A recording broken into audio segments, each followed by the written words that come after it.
we have to be prepared to become marginals. We are the margin today. We're not, I mean, the point is, a lot of Christians, they live under the delusion that we're still at the center of society. Yeah, this is so interesting. Yes. And we have to save society. Sorry, society was lost at least 100 years ago, if not more. I personally believe that the old world died for good in World War One. That's my personal opinion. World War One was like the shot to the head to the old world, you know. Hello, welcome to Why Are We Talking About Rabbits? Rabbits run around on the internet, and often we catch ourselves talking about them when we really should just be ignoring them. So on this show, we grab a rabbit and then we take a look at the deep implications of the idea that may or may not be of importance. Because all these ideas, if we take a stop and look, well, they can teach us something. Today we talk about Brazil, the country of, its history, its past, and we do it with Fabio Leite, which of course is my pronunciation of his Portuguese name. He's a philosopher of sorts. Well, he is a philosopher. Holds a master in divinity from Hellenic College. He's in Brazil. He's uniquely qualified to tell us about this old world, new world divide there, but really, he's uniquely qualified to tell us about something very, very, very particular to the old world, which is this idea of eclectic culture, of the synchronistic tendency to unite things in one. And I think you'll love this conversation. It's very important, especially if you like Olavo de Carvalho, recently deceased philosopher from Brazil who was very controversial. We get into that and a lot of his ideas into race, especially in the notion of race in Brazil. Check it out on WAWTAR this week. Fabio Leite talking to us about the syncretic nature of Brazil. Right on, Fabio. Welcome to Thank you. Our show about rabbits. It's really good to have you. You're coming to us from Rio in Brazil. Everyone back in the States is like, wow, that would be great. That would be great to be in Rio. Is it great to be in Rio? Yeah, sort of. So today, at least, it's cloudy, it's rainy. So it's not what people would expect, but most of the other time, it's very good. So is true even in Brazil that Rio has a sort of a designation as the great destination of Brazil? Do Brazilians want to go to Rio? Yes, for sure. I mean, a lot of people want to come here. We are the city that shows up the most in TV soap operas, so it's super glamorized. Everybody wants to come here. Yeah. Well, so they don't go there to talk philosophy, but you and I are going to do that today. Mm-hmm. I looked at some of your stuff. We've been talking as sort of Orthodox philosopher friends. You know my brother. Mm-hmm. Yes. Tell us a little bit about your sort of study of theology and philosophy and who you are and how you got to where you are in Brazil, which is not exactly, famous for Orthodox circles of human relationships. It's not. I mean, it's interesting because, according to the last census, I think 2010, there are more Buddhists in Brazil than Orthodox. So it's not a very big circle. But my personal story, it's very Brazilian in a way. I mean, I went to a Roman catechism when I was a child. So I had first communion, chrismation there, everything. But when I became a teenager, I started studying about spiritualism in general. And I became a kardecist, which is the branch of spiritism that is very strong here in Brazil. I mean, there are far more kardecists than you have Buddhists, and it's a French branch. Allan Kardec was the founder of of this. And it was very successful in Brazil in the late 19th century, because at that time, France was the reference of culture and everything. And it really grew here. Anyway, after some time, what did it look like to practice or to be a part of that Spiritist movement? You study a lot, because the Kardecists, first, they don't like to be called Kardecists, because Allan Kardec, he's actually the one who created the word Spiritism. In all the other languages, if you see the etymology, it comes from French, and the person who started using Spiritism in this sense was Allan Kardec. So he's like the founder of the word, even of the word. So Kardecists, they like to say we are the Spiritists, and the other ones are something else. I see. But of course, the word Spiritist actually now it's an umbrella thing that you have different beliefs under it. So to be more specific to the original thing, it's better to say Kardecist. But anyway, I see. So he was a pedagogue, and he was very much a positivist.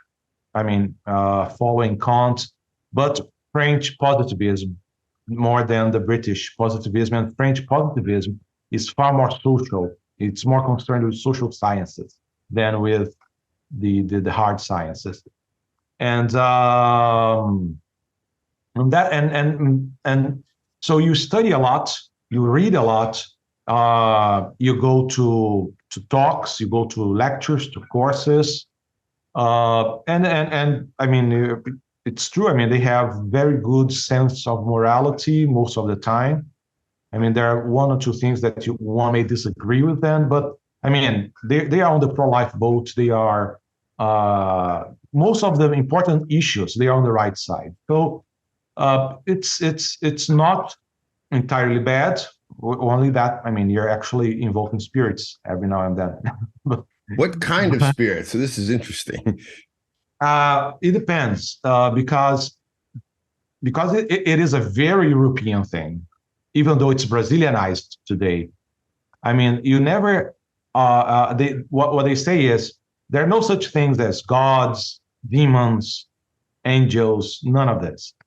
It's all dead people. So, but some dead people actually evolve to become spirits of light, and the demons are basically the people who are demonic in life. I mean, we know some people who, I mean, they are evil in life, and say, oh, these are the ones who, when they die, they act as demons. They basically continue doing their thing, you know. This is kind of why I wanted to talk to you about. Yeah. So that feels like almost a perfect fusion of this notion of old world spiritual realities with a new world epistemology about evolution or something fascinating. Okay, we'll get back to that, but Brazil is going to do this over and over again, where it does this syncretism. Yeah. I mean, every society has a founding myth, right? Every society has a founding myth. So the West, in general, the founding myth is the fall of Rome. I mean, you don't have West if you don't have a society that believes that Rome fell in the 5th century. That's one of the reasons why the West has so much problem with Orthodoxy and the Byzantine world, because Orthodoxy and Constantinople and Russia, their founding myths are completely different. I mean, Rome didn't fall. So, and this is utterly orderly for the West. Rome fell, and everything in the West comes from that. For America, it's the independence and everything, all the ideas related to the independence, ideas of liberty and everything. And for Brazil, the founding myth is the myth, and I'm using myth here not as a lie. I'm using myth as a symbol, okay? So the founding myth is the myth of miscegenation, that the white Portuguese and the native Indians and the blacks, although there were conflicts, there was much more mixture. And it's true. I mean, yesterday night, I was watching one of those videos with my father here about history. And it was a video that was summing up all the wars that Brazil was involved in as a colony, 40 wars. And many of these, you have the Portuguese and the Indians together fighting someone else, sometimes other Indian tribes, sometimes the French, and or the Spanish. But there is one battle in particular that's very famous. We studied that when we were in school. It's called the Battle of Guararapes. And it was in the 17th century. And it was a period where the crown of Portugal, they didn't have any inheritors, so Portugal was absorbed by Spain peacefully, just due to bloodlines, right? And in this period,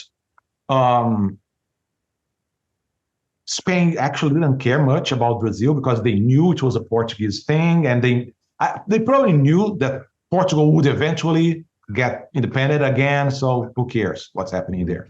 Mm-hmm. And so, but it was from the point of view of the colony, it was a point of weakness.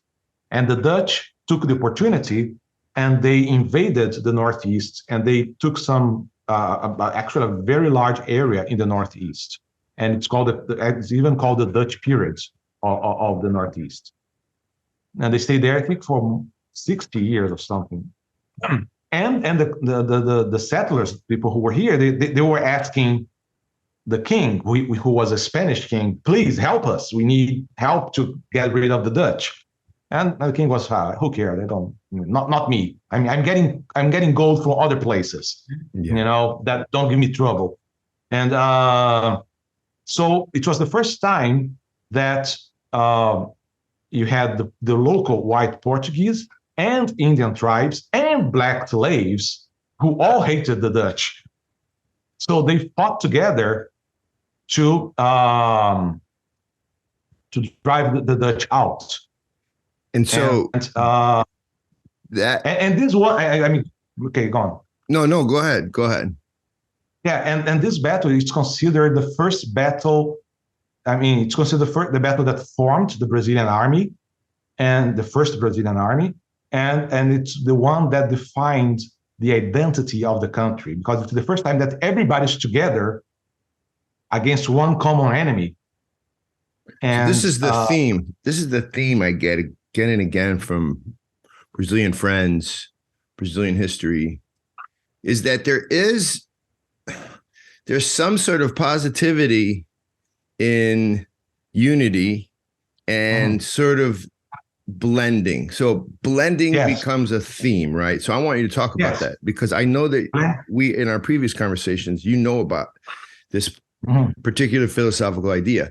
But from the outside, we Americans look and we think, well, there was slavery. So that's not a blending. That's a type of, that's a type of hate that creates the other. So how do the Portuguese understand or how do the Brazilians understand slavery as a part of this syncretism? Because just before we go into that, which is a very interesting thing, just a final comment about this battle of the Northeast, sure. and the expulsion of the Dutch, which is the reason why, one of the reasons you have New York as New York, it's because the Jews who lived in this Dutch colony, when they were expelled in this battle, they went to New Amsterdam. So if you go to the first synagogue of New York, there are lots of Portuguese and Brazilian names there, because the first Jews of New Amsterdam, in mass, not the very first, but the first group of Jews in New Amsterdam, they were Spanish, Brazilian, Portuguese who were expelled in this war. Wow. So everything connects, It does. The colonial period has these crazy seeds, right? Where they just, everything's blown to the wind. But yeah. And anyway, so I mean, talking about this blending and slavery, I will start with slavery because I mean, when I was in the United States, I lived there for 3 years and a half when I was in the seminary in Holy Cross. But I noticed that people kind of put the blame in Brazil. Oh, Brazil is horrible because it was the last country to abolish slavery. And of course, we were the largest slave trading colony and country when it came independence. And people kind of blame us as if, I mean, nothing was happening. I mean, and that's not true. That's not true. I mean, you had two ways of ending slavery. I mean, like the United States did with a boom. I mean, you do a war and okay, let's end it. And there was a cost to this war that people know. There was a cost to this war. Brazil couldn't afford to have a civil war in the 19th century because it was the very beginning of its independence. Mm-hmm. So, but Brazil had a very gradual, when we abolished for good slavery in 1888, and it was a Catholic princess, Princess Isabel. And when she did that, we already had the not majority, but a very large number of freed Black people, because the process in Brazil was gradual. So in the first half of the 19th century, you have several laws that, for example, there was one law that said that the children of slaves were free by default. You had other laws that said when slaves get to 60 years old, they are free by default. So it was not that we had full-blown slavery up to 1888, but I mean, people who were and that's again, that shows what we were talking about, the blending, because Brazil is very against radical measures. Oh, okay, this is wrong. This is wrong. Let's do a war and end this. They say, no. The cost of war is too big. I mean, so there's an argument in American history that the Civil War could have been avoided in the way that Brazil did by phasing out slavery, but that we have a Puritan past. We have we've inherited a black and white worldview, which also, I think many people, I would associate that with the Enlightenment, the idea of true and false being very clear and mathematical. And we inherited a lot of this idea, and it led us to a war. That's one argument. The other argument is that we did what was right in order to purge America of its original sin. But in Brazil, that's not the conversation being had because of this centrism and syncretism. Would you argue it that way? Yes, there is I don't know if he's a sociologist or he's just an intellectual. I think he's an intellectual called Paulo Mercadante. He wrote a book called The Mind of Political Conservatism in Brazil. And he says that the native conservatism is founded on three pillars: philosophical eclecticism. So you have to be eclectical. I mean, so you don't, I mean, you study all the schools, but you never adopt only one. That's stupid. That's the stupid thing to do, because it's the elephant theory. I mean, anyone who chooses one piece of the elephant is stupid by default. I mean, you've chosen one part, done. You have to choose. You have to be eclectic in everything. I see. The other one is positivism. I mean, it's not that, it's no longer, let's say, full-blown positivism, but you can feel positivist tendencies in how people take some large-scale decisions. That, I mean, and that was very clear, for example, during the pandemic. I mean, science trumps everything else. And that's an argument that sticks very easily. In Brazil. Brazil, yes. and the other one is pragmatism. Yes, I saw this coming. Yeah, pragmatism. Pragmatism says, I mean, I mean, Puritanism from this perspective is a form of mania. I mean, why? Why I would not take the most opportunistic possible decision just because of abstractions and crazy stuff? No, let's be pragmatic. And it's very, and so purity, I mean, and it's very ironic because today we have all these, let's say, very, very clear European American style of liberalism here in Brazil in certain circles, but this is very foreign to, let's say, what is traditional in terms of, for example, when you have these racial ideas that actually come from the United States. Up to the 90s, the census had more than 100 words. When they asked what is your color, there were more than 100 different answers, because people would say white, dark white, black, chocolate, brown, and they had all these very. I think I have a favorite. Dark white. I like dark white. That's a category in Brazil. I love that. No, it could have been. I mean, it was. I mean, there is a list, and anyone can find that on the internet, of the answers, of the most common answers people gave up to the 90s in census. It was never. Today, you only have white, black, pardo, which is mestiço, and Indian, others. That's it. That's it. This is totally anti-Brazilian, in terms of race. And you were talking also about, I mean, so and slavery also during the colony. One thing that's interesting about how the Portuguese managed their colonies, many times the people who were actually governing the colonies, they were mestizos themselves, because that was the Portuguese official state strategy.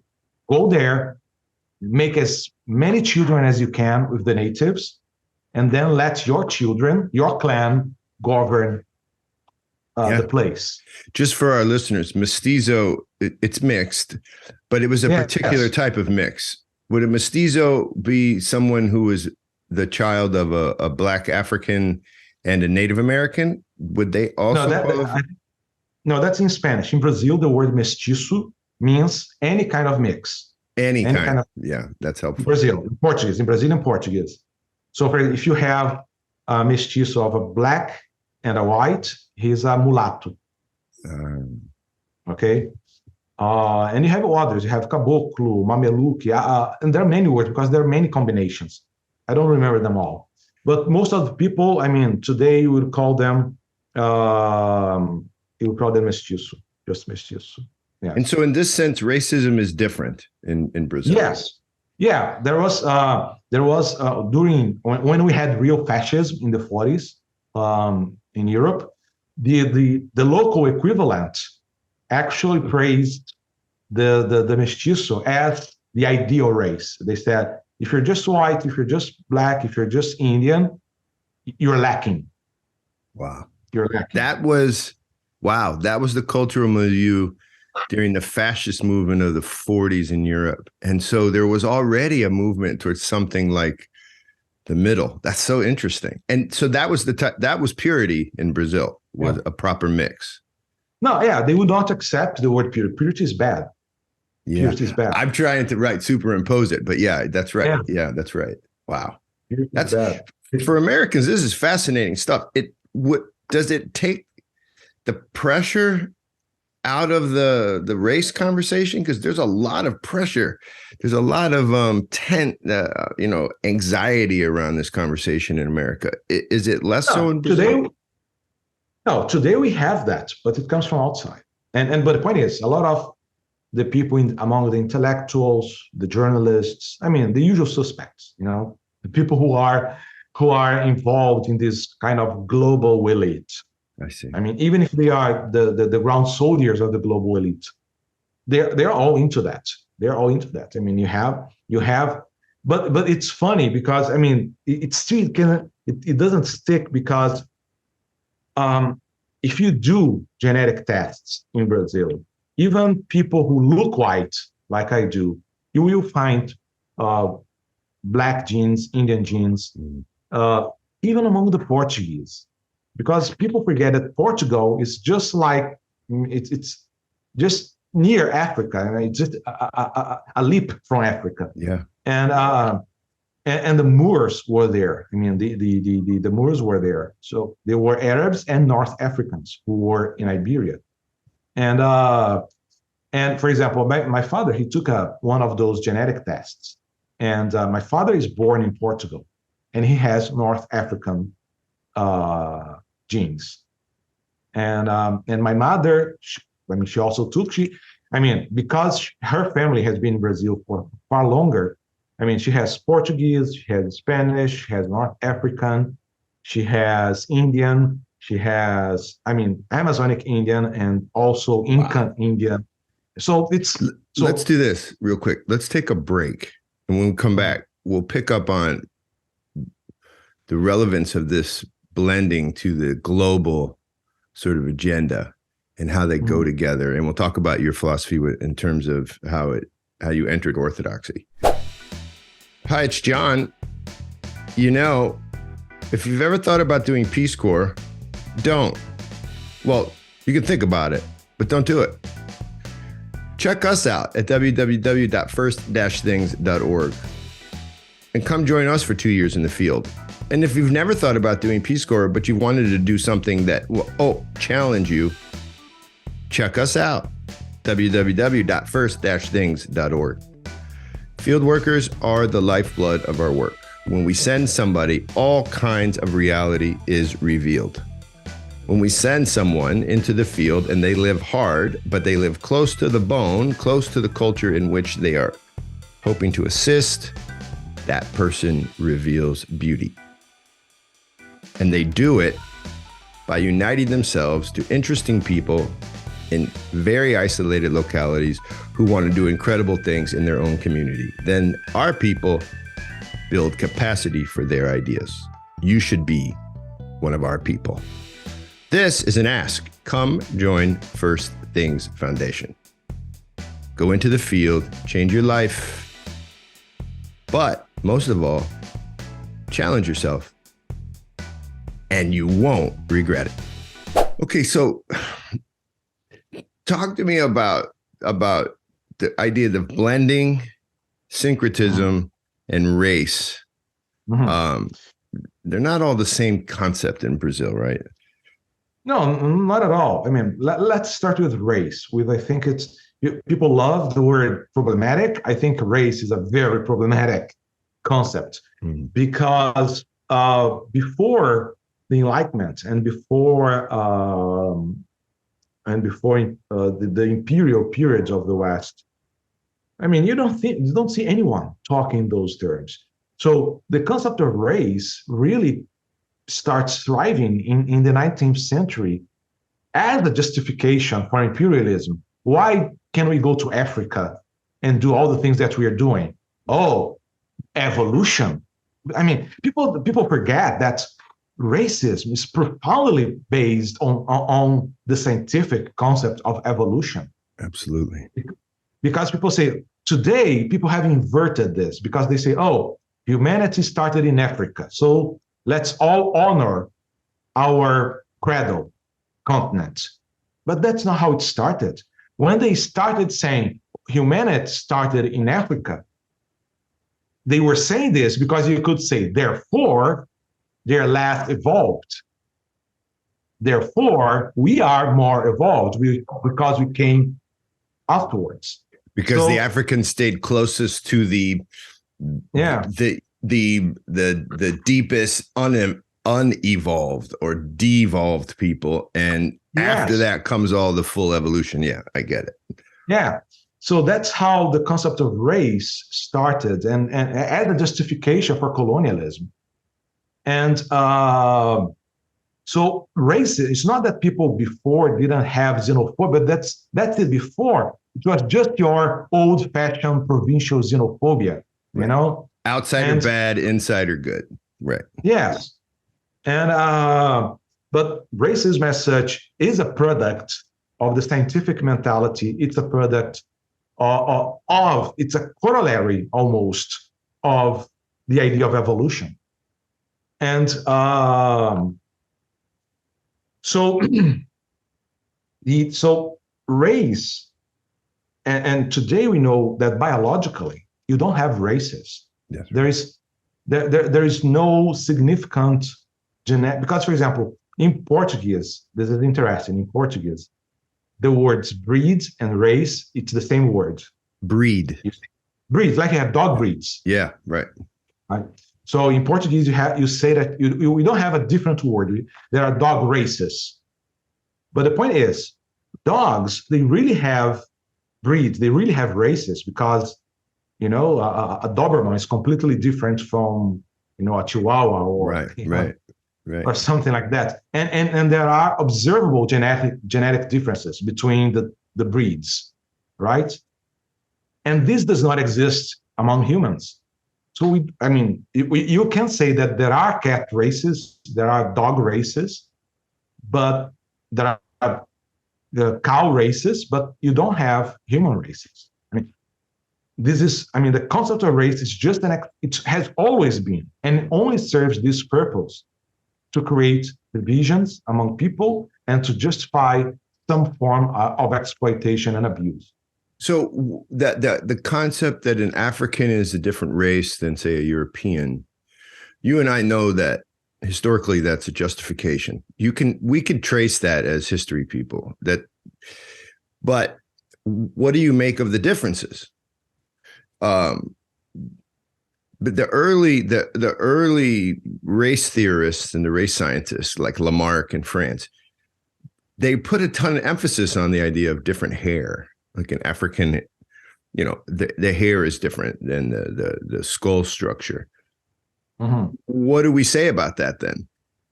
That they're minor, that they're not relevant? Yes, precisely, because they're very local adaptations, very minor adaptations.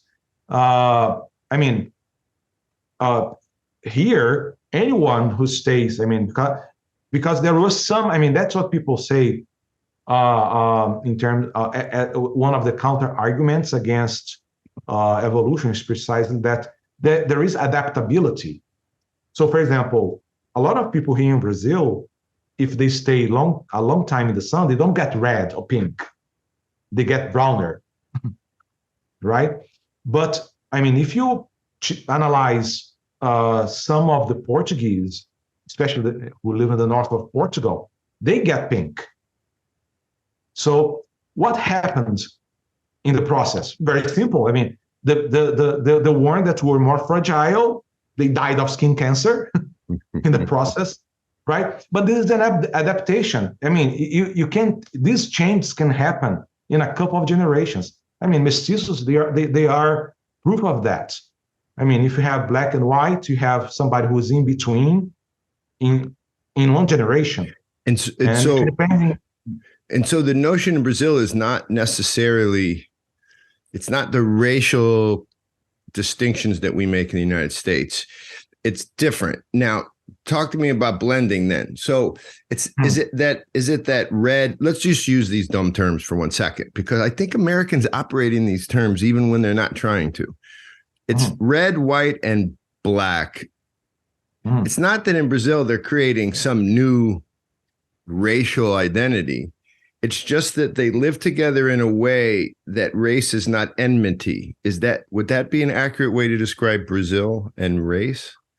I think there's no, the blend is more than coexistence. You really have families. I have, in my family, I have black people. I had one cousin, he passed away, but he was white, blonde, blue eyes.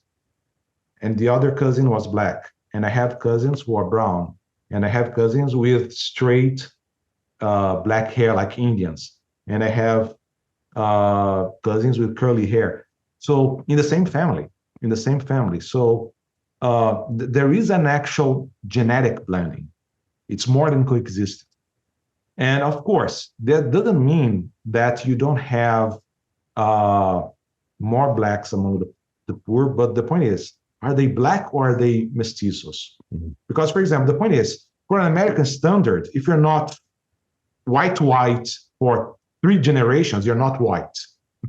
Nobody's that. I mean, I doubt that there's anyone who is 3 generations in only one race. Nobody is. So everybody's black. I'm black. I have more than 2% of black in my genetic. Right. And so that was one of my questions. But now this does something to the Brazilian character, to the self-identification, right? This does something about informing the culture, this reality. Yes, definitely. I mean, that reflects in the culture precisely with this idea of identifying eclecticism, syncretism, with tolerance and an ideal, even an intellectual ideal.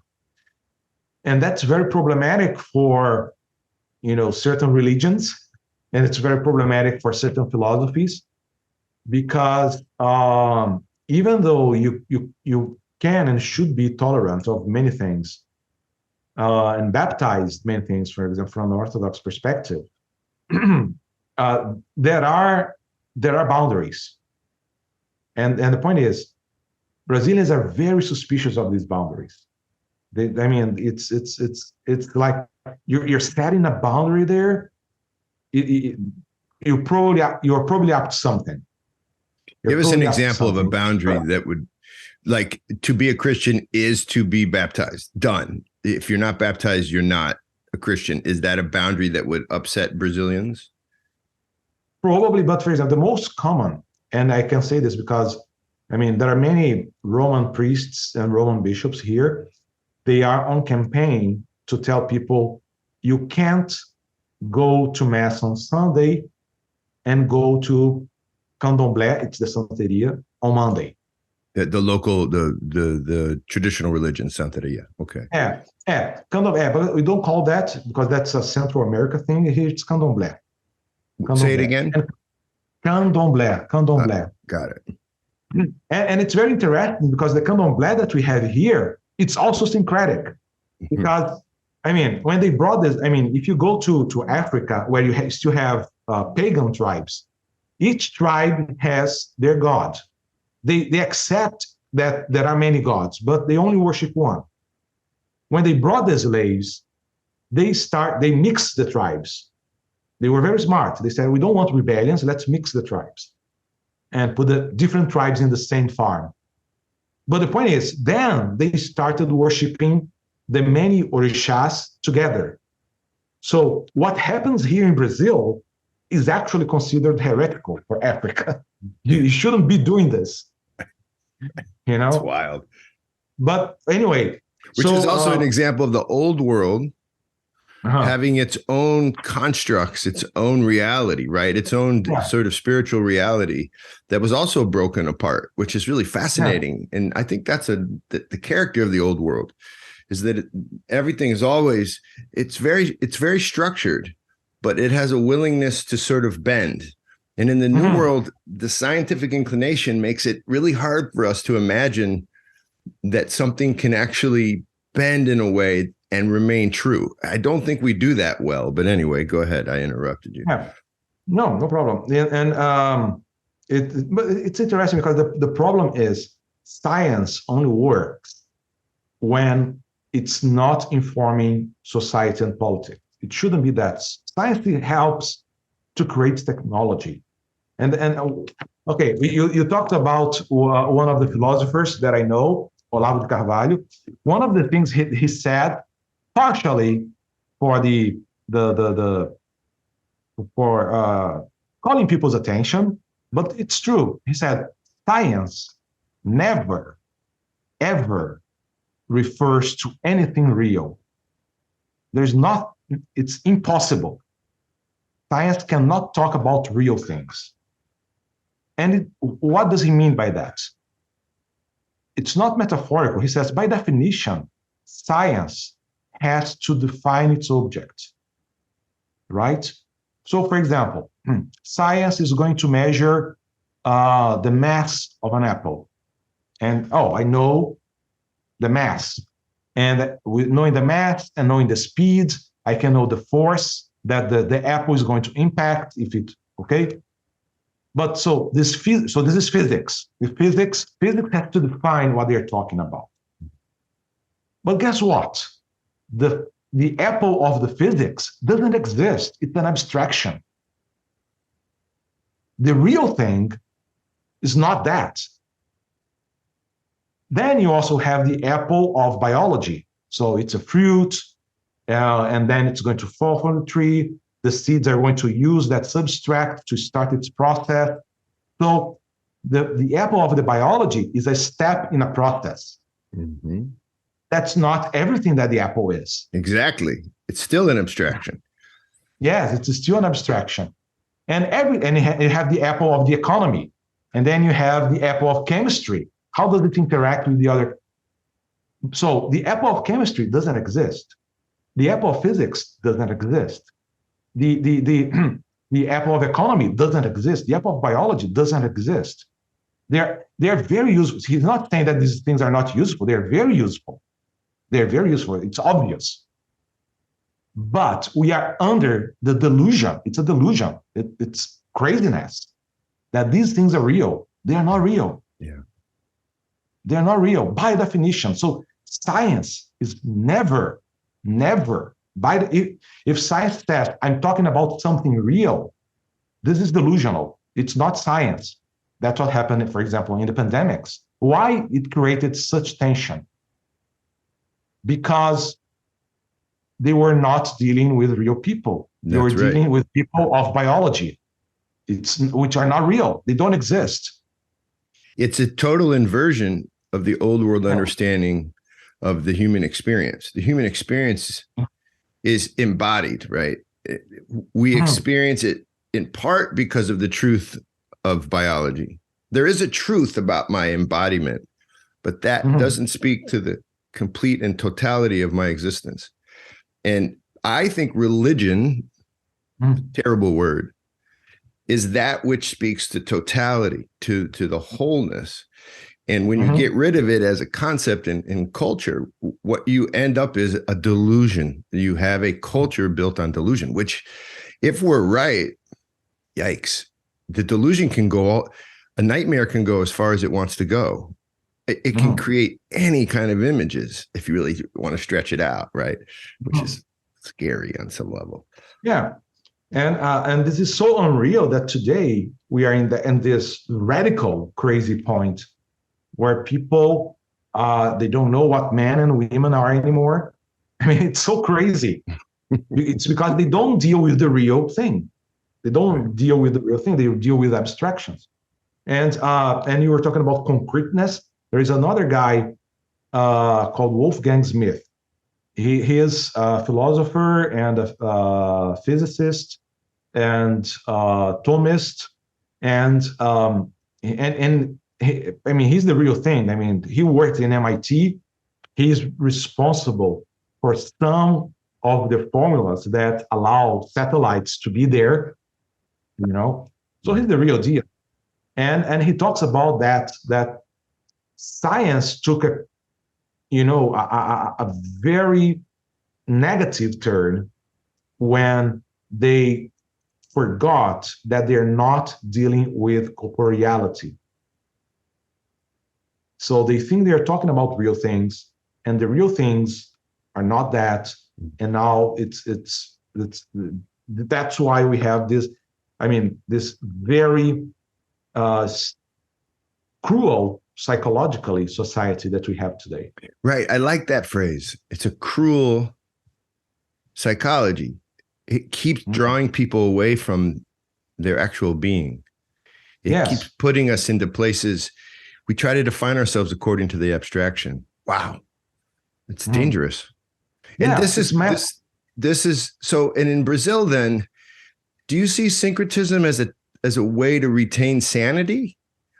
Or as an Orthodox Christian, do you see it as an impossibility because everything becomes lumped in this perennialist fashion? How do you see it?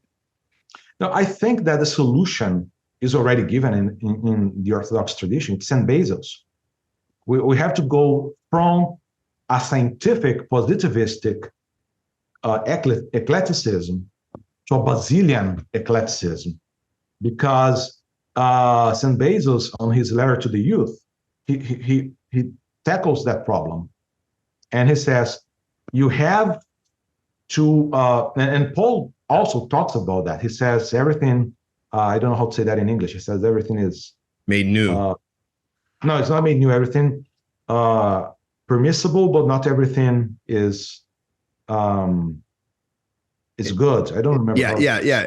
Everything is possible, but not everything is good. Essentially, that's I'm forgetting the quote too, but yes. Yeah. And St. Basil, he says too, I mean, you should study all the philosophers and take what's good from them and leave out what's bad.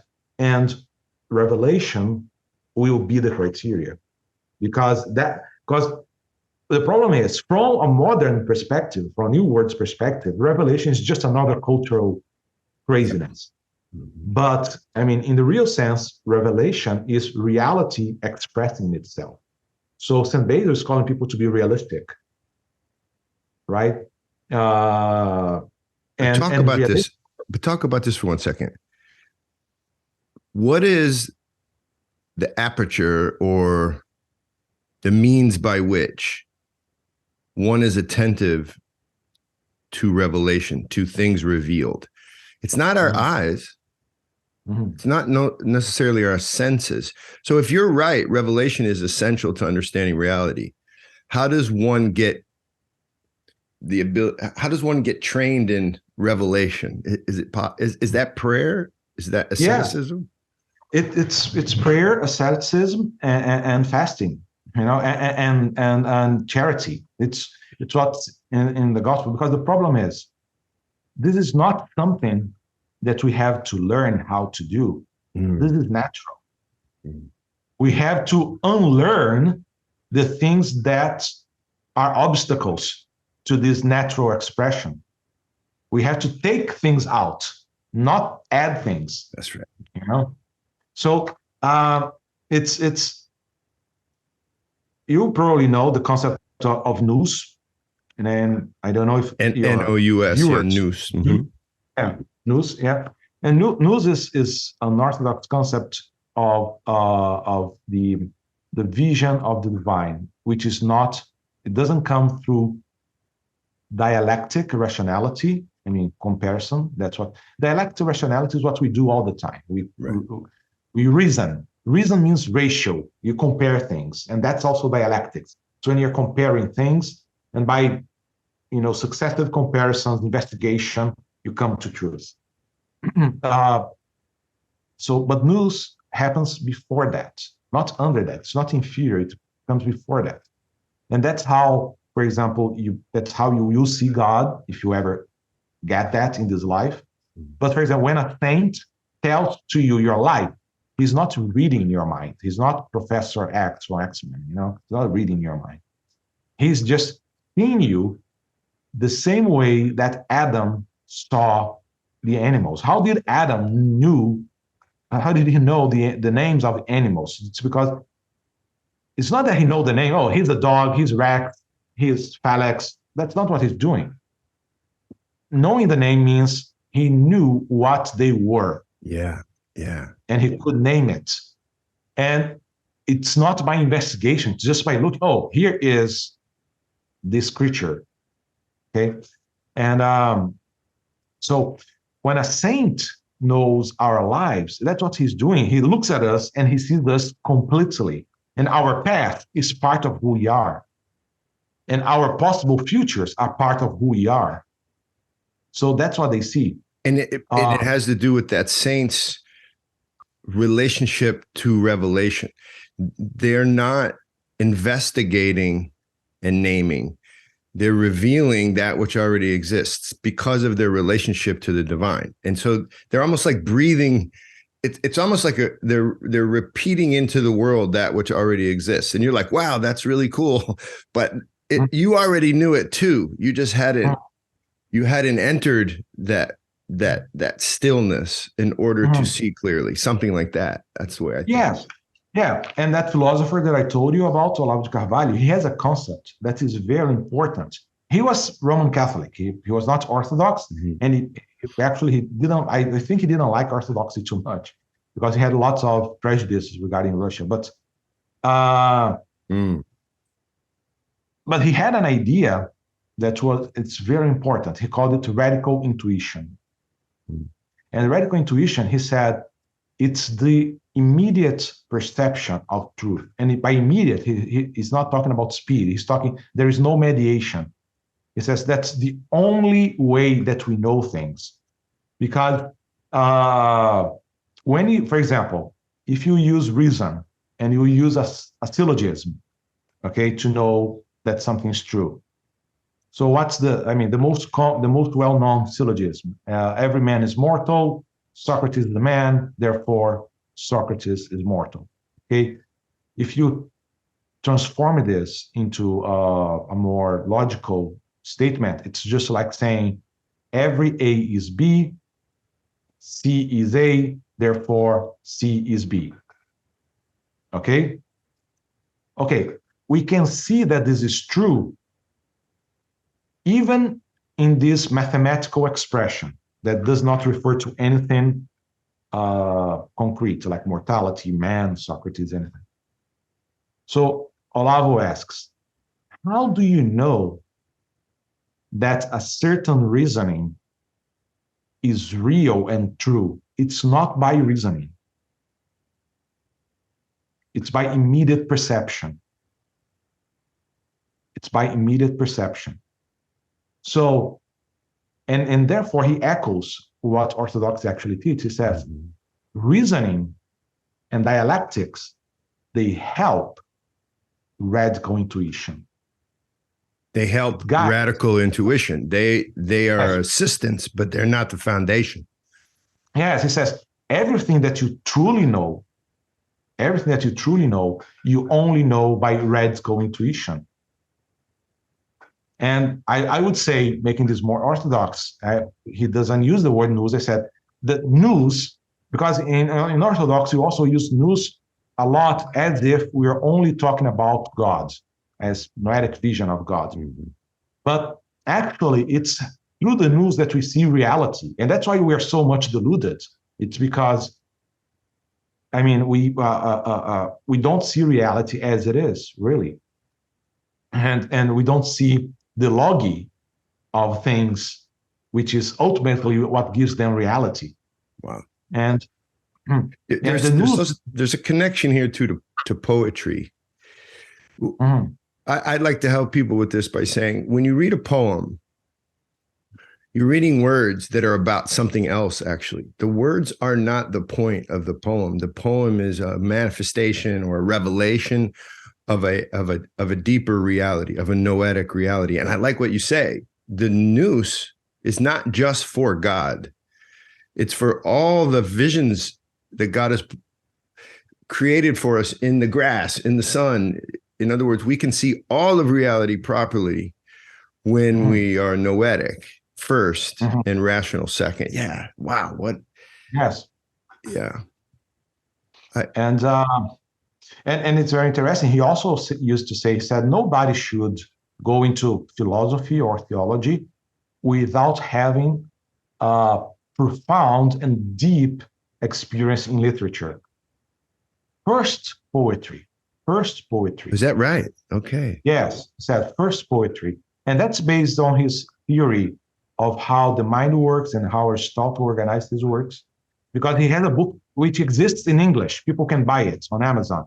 It's called The Theory of the Four Discourses, Aristotle and the Theory of the Four Discourses by Olavo de Carvalho. Everybody should buy it. And he claims that because everybody knows that Aristotle had the works Poetics, Rhetoric, Dialectics, and Logic. And he says, actually, these are not four different works. These are 4 volumes of the same work, which he says he believes that Aristotle had a theory of 4 discourses, and he said which also related to the potentiality of manifestation. He says poetics deals with possibilities, what is possible. So, for example, in theory, a unicorn is possible, a dragon is possible. There's no intrinsic impossibility in these ideas. But then rhetoric starts comparing these possibilities and will defend one possibility against the other. That's what rhetoric does, defends positions. So rhetoric will go from the possible to the plausible, right? And then dialectics will get everything that's plausible and we start comparing it to get what is true, what really exists. And then logic will get everything that is real and it will systematize it. Yeah, there you go. Right? So right here, if Olavo is correct, and I think he is, it's the one big difference from the old world to the new world. Logic never gives you truth. It organizes the truths that are already known, but you cannot learn truth from logic. That's right. You cannot learn truth from logic. You can organize the truths that you know from logic. Take us through, maybe finish up. There's so many ideas here, but they're rich, this old world, new world idea. So you're this kind of a unicorn in Brazil. You have entered into the orthodox way of seeing the world. You hope you're orthodox. You profess this, many people would say, an old world view of life, but it's from sort of Eastern Europe or something. And then you're in this uniquely syncretic or culture. How are you doing? How do you unify your worldview in Brazil? Is it easy? Is it hard? What's your experience there?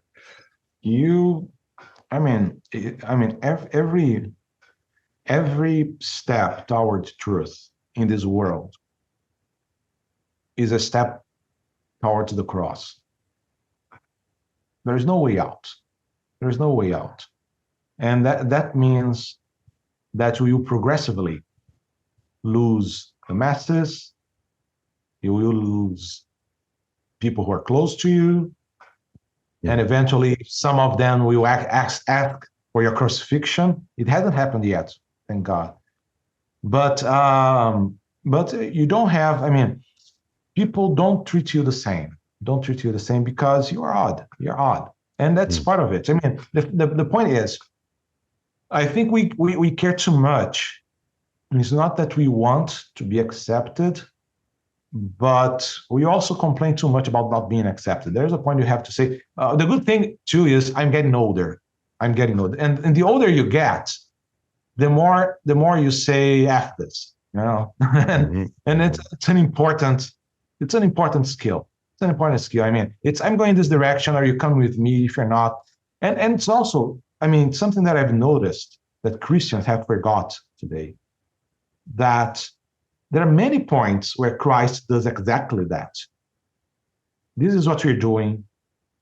Are you coming with us or not?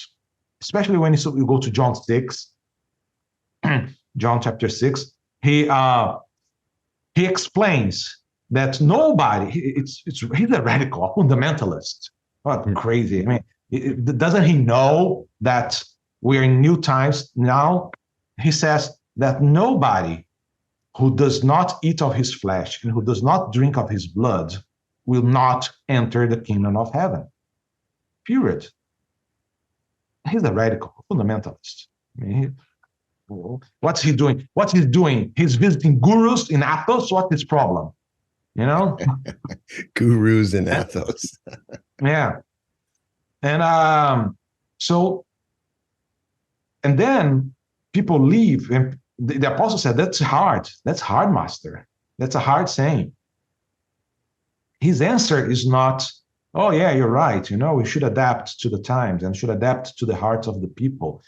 It's unmerciful to give them that. No, his response to the apostles is, are you going to leave me too? You can go. And then I think it's Philip. I'm not sure. I think it's Philip. And then he says, no, master, we don't have anywhere to go. So we're going to follow you. And that is the Christian response to hard sayings and to hard situations. Because the point is, we don't have control over what's happening in the world today, and it's going to get worse. I mean, we have to be prepared to become marginals. We are the margin today.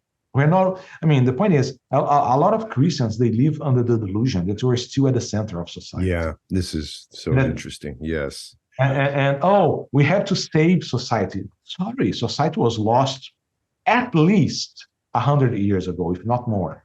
I personally believe that the old world died for good in World War I. That's my personal opinion. World War I was like the shot to the head to the old world, and everything from there is something completely different. But we're not. We're no longer at the center. We have been on the margins for a long time, and we are going to be second-class citizens. Don't be fooled. People shouldn't be fooled about that. So, in Brazil, it has particularities. Why?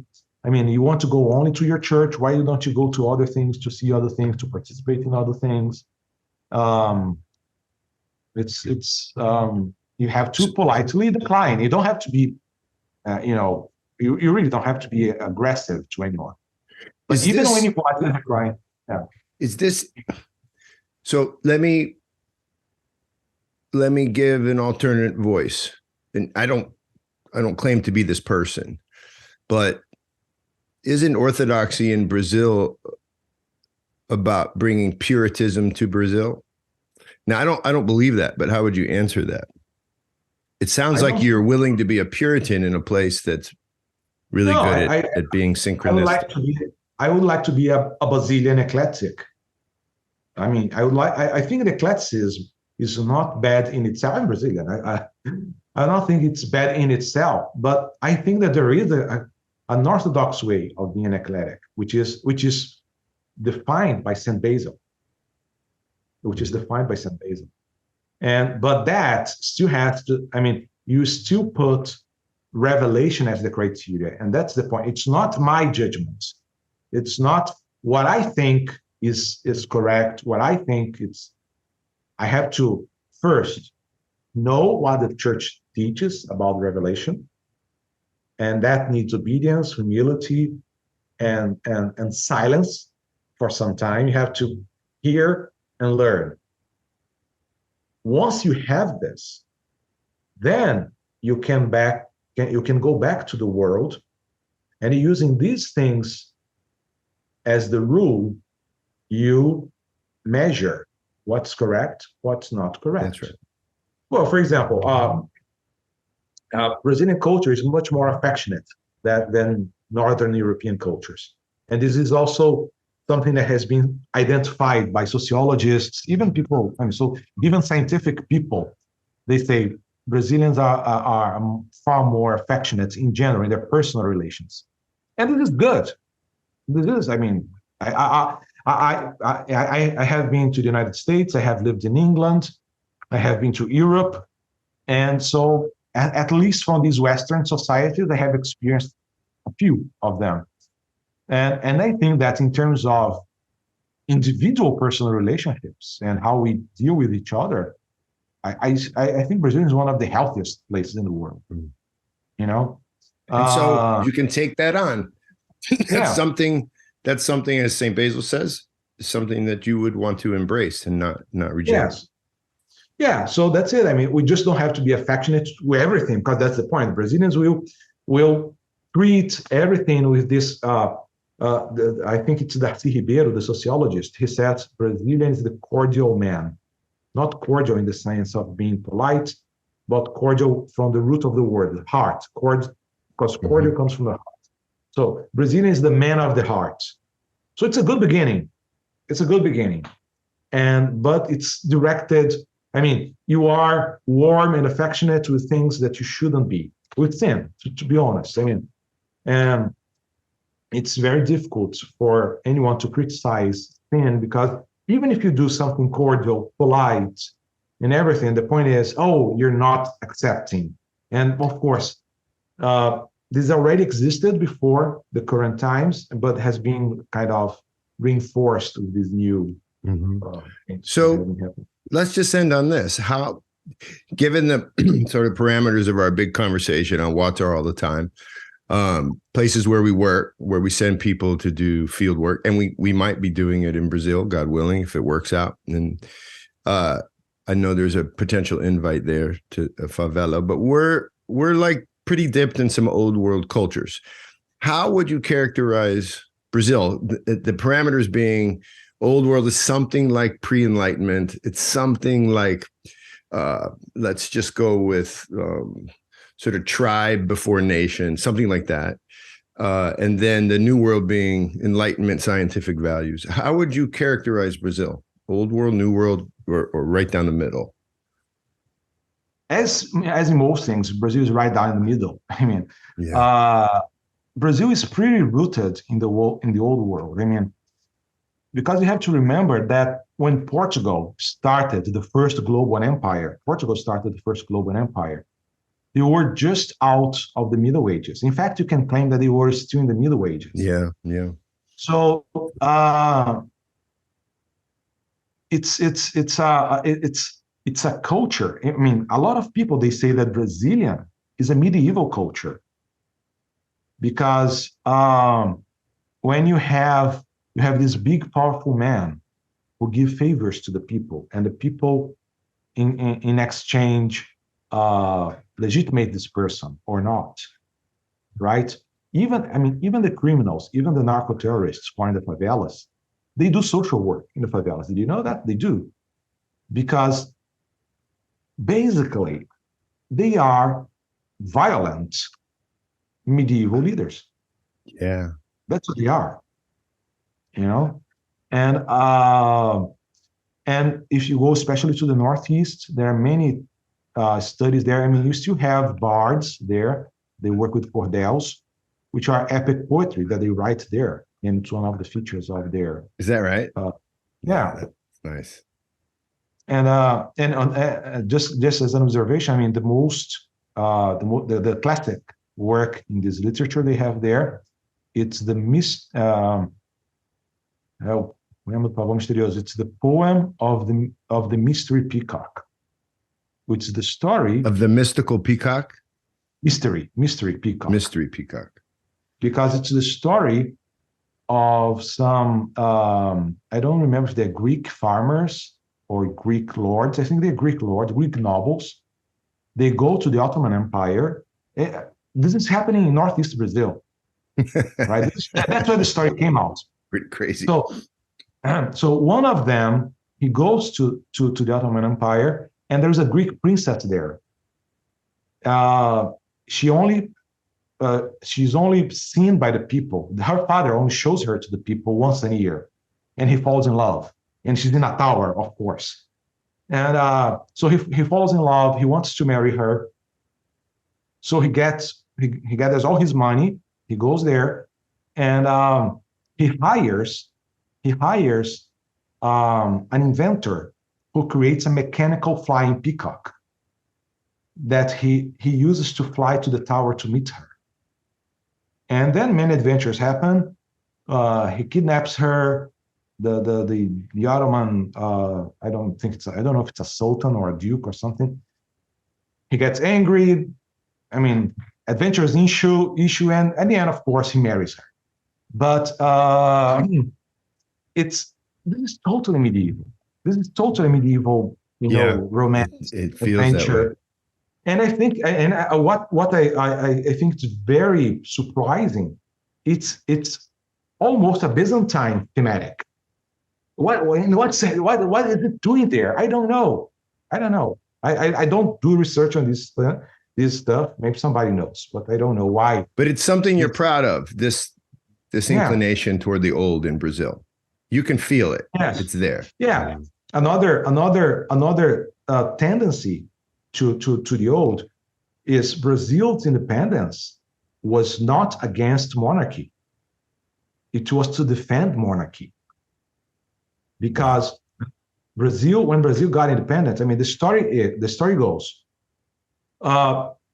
Napoleon started his thing in Europe.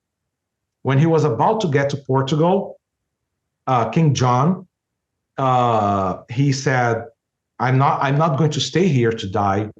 And he actually executed an old plan that Portugal had to move to Brazil. So the king and all the court, thousands of people, they moved to Rio de Janeiro in 1810. And in 1815, he actually emancipated Brazil to become one of the kingdoms of the United Kingdom of Portugal, Brazil, and Algarves. So Rio de Janeiro was the capital of a global European empire.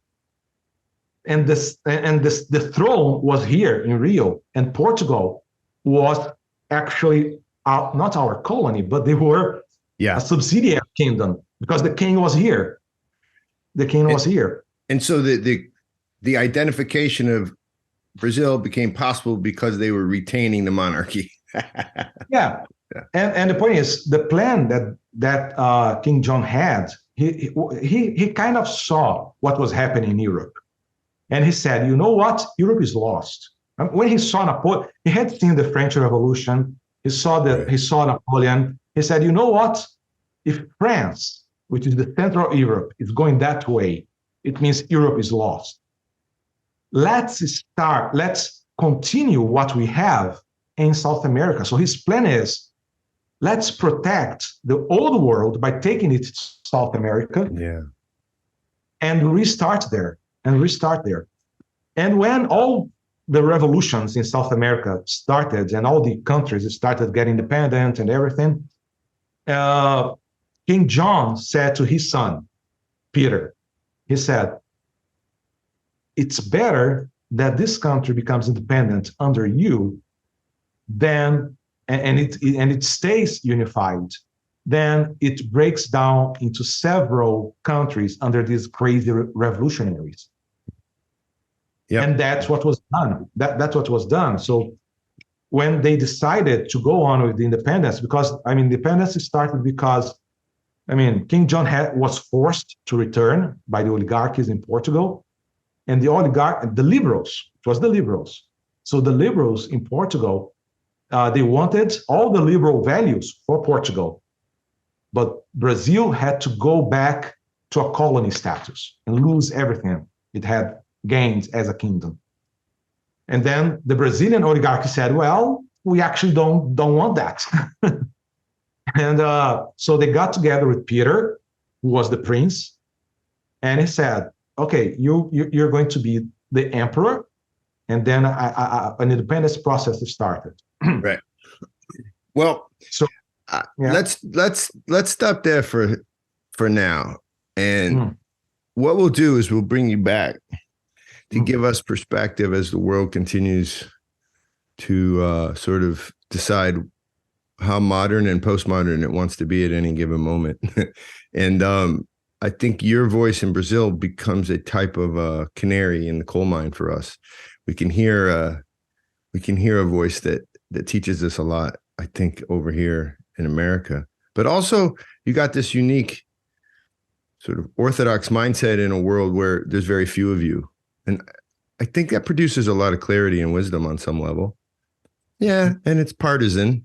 We get a little partisan on WAWTAR sometimes. So we're thankful to you, Fabio. Thank you. Keep teaching, keep writing, and we're going to call you our resident Brazilian philosopher.